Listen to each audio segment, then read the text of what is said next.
Welcome to ESS Inter College Kanakpur, Prayagraj.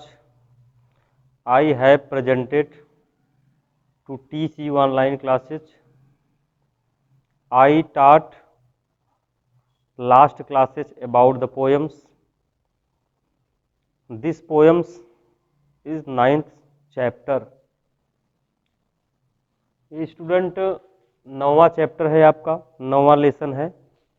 9वें lesson में आपका लिखा हुआ है, स्टूडेंट ध्यान देंगे, stopping by woods on a snowy evening. Lesson का नाम है stopping by woods on a snowy evening.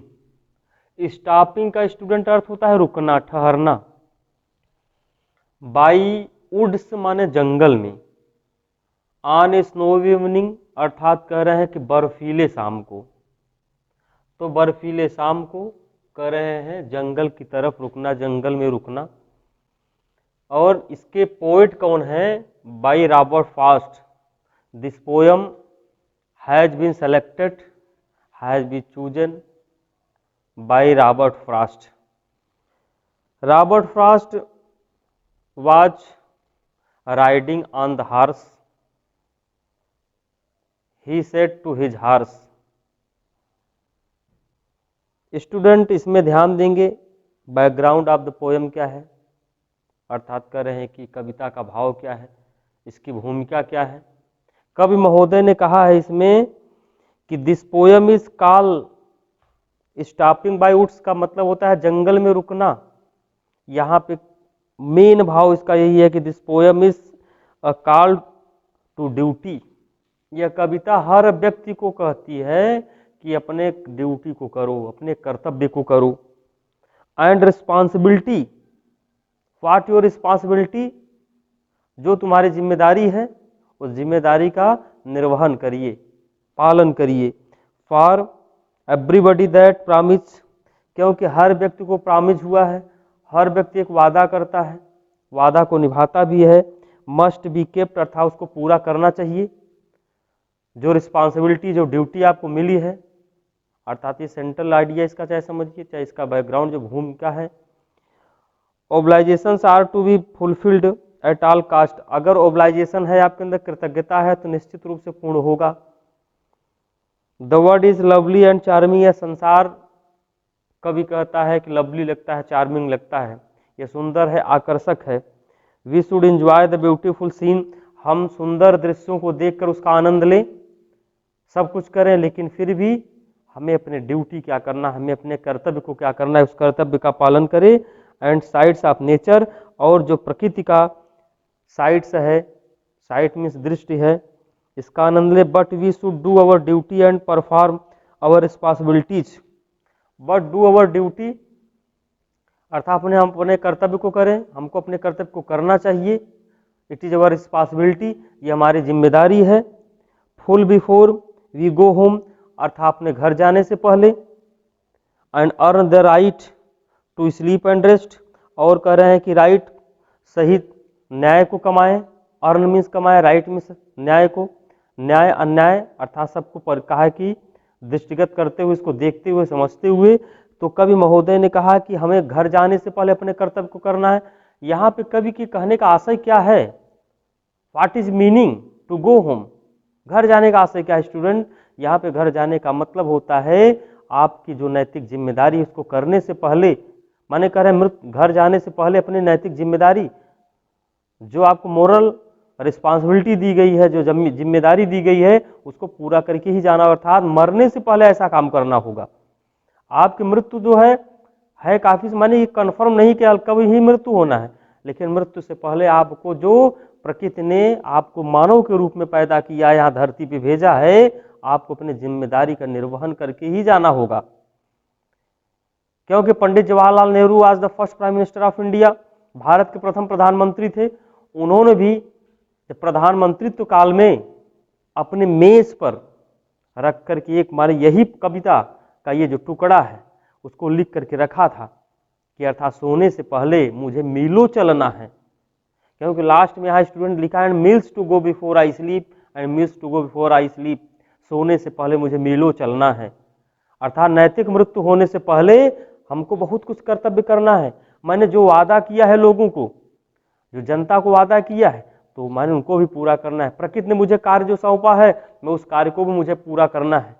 Student, तो ये आपके कविता का जो एक भाव होता है, एक जो बैकग्राउंड होता है, इंट्रोडक्शन होता है, मैंने उसको समझाया कि कविता का आशय क्या है, इस पोएम का आशय क्या होगा। आइए देखते हैं रॉबर्ट फ्रॉस्ट महोदय ने लिखा क्या है। स्टैंजा फर्स्ट है, whose woods these are I think I know, his house is in the village though he will not see me stopping here to watch his woods fill with the snow. Student, ये stanza first है, कह रहे हैं कि whose woods these are I think I know. Whose woods, whose means student क्या होता है, किसके, ये जंगल किसके हैं, ये वन किसके हैं, ये संसार किसका है। तो कह रहे whose woods these are I think I know. I think मैं सोचता हूं, आई नो मैं अर्थात मैं सोचता हूं कि मैं जानता हूं। His house is in the village, अर्थात कह रहे his house is in the village, उसका घर कह रहे हैं कि गांव में होगा दो, यद्यपि he will not see me stopping here, यद्यपि वह मुझे यहां रुकते हुए देख भी नहीं पाएगा। He will not see me stopping here to watch his woods, watch में निगरानी करना, हिज वुड्स में उसके जंगल को, फिल विथ स्नो, जो कि उसका जंगल किससे भरा हुआ है, स्नो से, बर्फ से भरा हुआ है, बर्फ से ढका हुआ है। स्टूडेंट इसीलिए कह रहे हैं यहाँ पर कि whose woods these are I think I know, his house is in the village though he will not see me stopping here to watch his woods fill with snow, क्योंकि विथ नो, स्नो जो लिखा है यहाँ पर with snow, snow means क्या होता है, बर्फ, ये बर्फ से ढका हुआ है। फिल माने भरा हुआ है, कौन भरा, वुड्स, जो स्नोवी माने बता रहे हैं कि एक बर्फीले, स्नो माने बर्फ होता है, लेसन का नाम ही क्या है, स्नो, स्नो माने बर्फ, स्नोविंग। तो स्नो का मतलब क्या होता है, बर्फीले, इवनिंग माने शाम को, अर्थात बर्फबारी पर हिमपात हुआ था, हिमपात हुआ था। तो लेखक चाहता है, पोएट चाहता है, रॉबर्ट फ्रॉस्ट कह रहे हैं कि वह चाहता है कि कहीं रुक करके थोड़ा आराम कर ले, चले, लेकिन घोड़ा को जो हर्ष है उसको अच्छा नहीं लगता है, क्योंकि कब महोदय ने कहा वो घुड़सवारी कर रहा था, ही वॉज ए राइडर, वह एक राइडर था।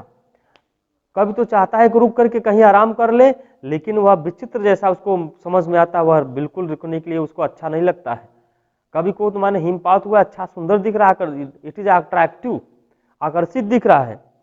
स्टूडेंट, इसका जो एक्सप्लेन होगा, एक्सप्लेन में the traveller thinks that he know the holder of these lovely forest.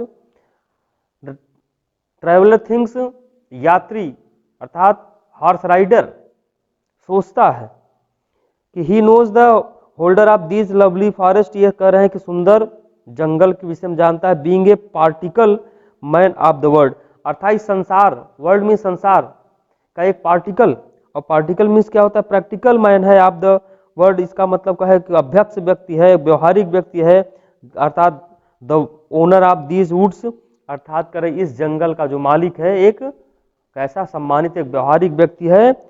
और choose to live in the village, जो कहा है कि घर में रहने का, चूज मैं चयन किया, इन द विलेज मीन्स गांव में रहने को चयन किया है। इन ह्यूमन सोसाइटी, मानव जात में, away from the wild Woodland, जो कह रहे हैं कि वाइल्ड जंगली जो वुडलैंड है, धरती है, जमीन है, जंगल है, उससे बहुत कहीं दूर रहता है। ही will not see the traveller stopping, अगर ट्रेवलर था जो हॉर्स राइडर है, जो लेखक कवि अपने विषय में कहता है, वो कह रहा है अगर मैं यहाँ पे रुकता हूँ मुझे देखेगा नहीं, क्योंकि उसका गांव बहुत दूर है। हियर टू ऑब्जर्व केयरफुली, यहाँ वह कहा है ऑब्जर्व करता है, निरीक्षण करता है सावधानी पूर्वक। द स्नो माने बर्फ which was falling at the moment, उस समय कर रहे हैं कि स्नो जो है बर्फ फॉलिंग कर रहा है, for a length of time, और लेंथ मीन्स होता है समय ऑफ टाइम, तो लेंथ मीन्स लंबाई, जो माने कर रहे समय का जो माप होता है उसका इंतजार कर रहा है स्टूडेंट। नेक्स्ट स्टेंजा है, फिर कह रहे हैं my little horse must think it queer to stop without a farm house near between the woods and frozen lake the darkest evening of the year. My little horse मेरा जो छोटा सा घोड़ा है। The poet says that about the horse, it must think it queer, the horse thinks it is strange, यह विचित्र जैसा लगता है। किसको लगता है? अर्थात हार्स को। टू स्टॉप हियर, यहाँ पे रुकने विचित्र जैसा लगता है। To stop without a farm, क्योंकि यहाँ कोई फार्म नहीं है, फार्म हाउस नहीं है। अर्थात कह रहे हैं कि गांव नहीं है कहीं यहाँ पर। ये जो लिखा है फार्म हाउस का मतलब गांव, village. To stop without a farm house near, पास में कोई गांव नहीं है। बिटवीन, बिटवीन मीन्स होता है स्टूडेंट, हर स्टूडेंट जानता है बीच में, दो के बीच में, अर्थात woods and frozen lake. Woods means होता है जंगल, और फ्रोजन लेक का मतलब क्या होता है? अर्थात कह रहे हैं कि जमे हुए जो झील हैं, हिमपात जो है, उसके जंगल और हिमपात के बीच में कोई फार्म हाउस अर्थात रुकने का कोई स्थान नहीं है student. The darkest evening of the year, dark darker darkest, dark में सबसे अंधकारमय, इवनिंग माने शाम है, ऑफ द ईयर मीन्स वर्ष का, पूरे वर्ष का। यह कैसा शाम है? सबसे काला माने अर्थात कह रहे हैं कि अंधकारमय शाम है। इट अपीयर्स, स्टूडेंट इसका एक्सप्लेन हो रहा है, इट अपीयर से प्रकट होता है, स्ट्रेंज माने विचित्र, अनयूजुअल, अनयूजुअल मीन्स क्या होता है? अनुपयोगी। टू हिज सैड हार्स, क्योंकि उसका जो हार्स है सैड है, दुखी है, नाराज है। और दैट कि हिज मास्टर स्टॉप देयर, अर्थात उसका जो मास्टर है, उसका जो मालिक है, यहाँ रुकना उसको नहीं देना चाहता है। ही एक्सपेक्ट्स हिम, वो उसको एक्सपेक्ट करता है, उससे आशा करता है। To stop near farm house, किसी फार्म हाउस के पास में चल के रुकेंगे। बट किंतु he stops between the woods and the lake, he stops, वो उसको रोकता है, अर्थात woods and lake, wood means जंगल, लेक माने झील, दोनों के बीच में उसको रोकता है। Which is covered with ice, जो कह रहे बर्फ से ढका हुआ है। It is a cold winter evening, it is cold in winter evening, उस समय कह रहे हैं जाड़े की एकदम काली रात थी, अंधेरी रात थी, अर्थात कह रहे हैं कि खूब माने कह रहे इट इज वेरी कोल्ड, बहुत ही ठंड पड़ रही थी। और कह रहे हैं it is perhaps the darkest evening of the year, शायद कह रहे हैं कि पूरे वर्ष का यह सबसे अंधकारमय समय रहा होगा उस दिन, सबसे ज्यादा बर्फबारी पड़ी होगी, सब ज्यादा कोहरा टाइप का छाया हुआ रहा होगा। The traveller was travelling on the Christmas evening, अर्थात कह रहे हैं कि वह यात्री जो है तब शाम के समय अपना यात्रा करते हुए चलता जा रहा था। और नेक्स्ट स्टेंजा थर्ड है student, he gives his harness bells a shake to ask if there is some mistake, the only other sound is the sweep of easy wind and downy flake. He gives his harness, harness का मतलब क्या होता है? वो चेतावनी देना, वो चेतावनी देता है। तो he gives his harness bells, अब बेल माने क्या होता है? घंटी, घंटी बजा करके, और शेक माने हिलाता है। क्या हिलाता है? अपने गर्दनों को जब हिलाता है स्टूडेंट तो क्या होता है? एक प्रकार से जैसे घोड़ा चेतावनी, वार्निंग दे रहा हो। टू आस्क माने से पूछ रहा हो, if there is some mistake, अर्थात घोड़ा जैसे कह रहा हो कभी को, जो हॉर्स राइडर है, कि क्या मुझसे कुछ गलती हो रही है। द ओनली अदर साउंड, और दूसरी आवाज आती है द वीप, और तब तक वीप की आवाज आती है। वीप मीन्स क्या होता है? कष्ट भरी अर्थात रोने की आवाज। ऑफ इजी विंड, अर्थात कह रहे हैं कि बड़े सरलता से मंद मंद हवा बहने लगा। एंड डाउनी फ्लेक, और वहां पे डाउनी नीचे करे फ्लेक, फ्लेक माने जो बर्फबारी होती है झीलों के पास में, उस प्रकार से हो रही थी। तो स्टेंजा थर्ड का क्या है स्टूडेंट? डाउनी फ्लेक मैंने जो बताया, सॉफ्ट माने कोमल या मुलायम होता है, और क्या कहते हैं? Feather like piece of snow, अर्थात कोमल पंख समान हल्के हिम के जो कहा है कि टुकड़े होते हैं। तो द हार्स डेलिबरेटली, और डेलिबरेटली मीन्स स्टूडेंट क्या होता है? जानबूझ करके। सिक हिज इट्स बेल, अपनी घंटी बजाता है। To produce a tinkling sound, तुन तुन की आवाज में घंटी बजा करके। So as to draw the attention of its master, ताकि अपने मालिक की अटेंशन को अर्थात क्या से हटा सके। द हार्स मिंट, घोड़े का अर्थ हुआ कि it is to be a queer, अथवा विचित्र है। ही विशेष, उसकी इच्छा है। To find out whether his master has stopped, उसे माने ढूंढना है कि उसका मालिक यहाँ पे क्यों रुक रहा है। बाई मिस्टेक, अर्थात उसे कुछ गलती हो रही है क्या। टू हिज एनिमल माइंड, उसके मत कह रहे कि जानवर का जो विचार है, जो मस्तिष्क है, who is habitual of stopping, जो कहा है कि रुकने का आदत है एट फार्म हाउस, क्योंकि घोड़े का रुकने का मन वही है उसका विचार कि जब तक लक्ष्य नहीं पूरा होगा हम फार्म हाउस में ही रुकेंगे, ऐसे जहां का तहीं रुकने वाले नहीं रहेंगे। इसका मतलब है अर्थात कब अपने कविता के माध्यम से कह रहा है कि मुझे अपने कर्तव्य में अगर लग जाना है तो मुझे कहीं स्टॉप नहीं लेना है, अर्थात मुझे चलते ही रहना चाहिए, अर्थात कछुए की चाल। और इसीलिए कह रहे हैं कि farmhouse there seems to be no sense in stopping by routes, अर्थात वहां पे कोई मतलब नहीं निकलता है, कोई भाव नहीं निकलता है। द एटमॉस्फियर इज काम एंड क्वाइट, और इस समय एटमॉस्फियर, स्टूडेंट्स एटमॉस्फियर मीन्स होता है वातावरण, वातावरण बिल्कुल एकदम शांत दिखता है, एकदम ठंडा दिखता है।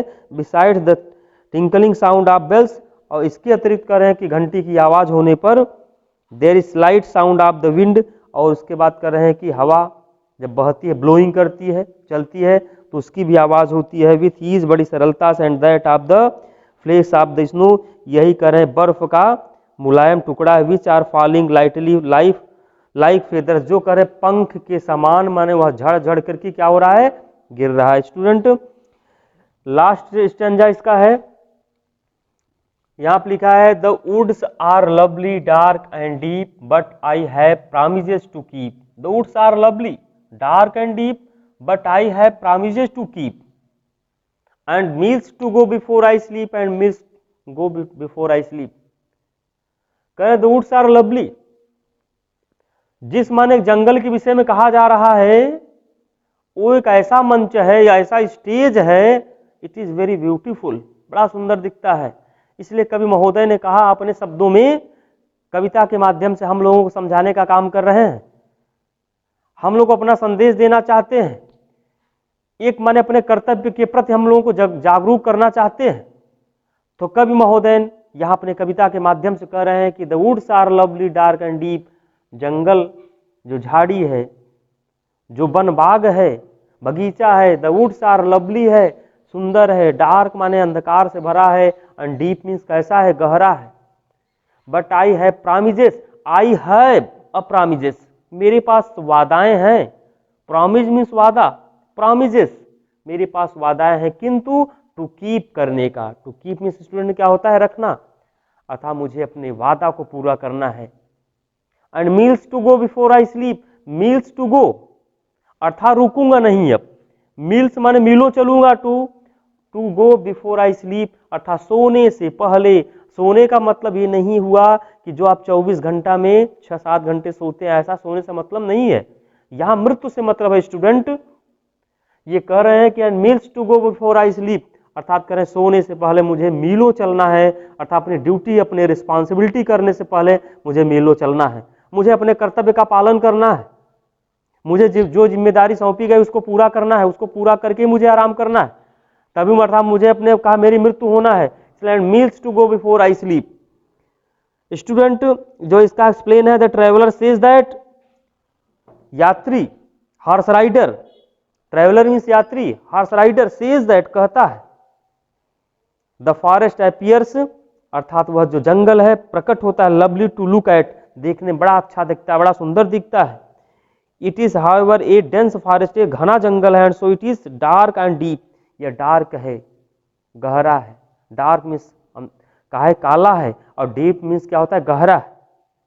He likes to stay there, वह वहां रुकना चाहता है, पसंद करता है। To admire the beautiful scene, वह वहां पे रुक कर उस ब्यूटीफुल जो जंगल है उसके दृश्यों का वह माने एडमायर करना चाहता है। स्टूडेंट एडमायर मीन्स प्रशंसा करना चाहता है, ये जंगल, ये प्रकृति का जो वातावरण है बड़ा अच्छा, बड़ा सुंदर दिखता है, beautiful scene. But he is conscious of his duty, लेकिन वह अपने ड्यूटी के प्रति कॉन्शियस है। स्टूडेंट कॉन्शियस मीन्स क्या होता है, जागरूक, सचेत है, अचेत नहीं है, अनकॉन्शियस नहीं है, वह इसके प्रति क्या है, अर्थात जागरूक है। इसलिए कहे to of his duty to work a day world, अर्थात कैसा वर्क करना है, पूरे संसार के लिए हमें वर्ल्ड, संसार के लिए हमें काम करना है एक दिन के लिए। ही हरीज ऑन, और हरीज ऑन का मतलब वो इसी प्रकार से वह शीघ्रता से अपना काम करता रहता है। ही नोज, वह जानता है कि fully well he has it to cover a long distance, अभी तो उसको एक लंबी दूरी तय करना है। Long distance cover, cover means ढकना, यहाँ पे तय करने का मतलब हुआ स्टूडेंट, तो कह रहे हैं कि has at to cover a long distance before he could reach home, अर्थात घर पहुंचने से पहले, एंड एंजॉय हिज स्लीप, और कह रहे हैं कि अपने निद्रा का आनंद लेने से पहले मुझे बहुत ही कर्तव्य का पालन करना है। स्टूडेंट जरूर ही आप लोगों को यह जो चैप्टर है, जो आपको पोयम है, आपको जरूर समझ में आया होगा। मैंने एक्सप्लेन किया, इसका हिंदी अर्थ बताया, और पोयम का नाम और क्या कहते हैं पोएट का नाम भी मैंने बता दिया, इसका अर्थ बता दिया, सेंट्रल आइडिया भी लगभग बता दिए। इसमें आप लोग उसको एक्सरसाइज करेंगे, इसका अभ्यास करेंगे, पढ़ने का खूब प्रयास करिए, खूब पढ़िए। एक बार अगर कायदे से मन लगाकर सुनेंगे, बुक को पढ़ेंगे, तो 100% आपको समझ में आएगा। अब मैं इसी पे आप समाप्त करता हूँ। Thanks for it.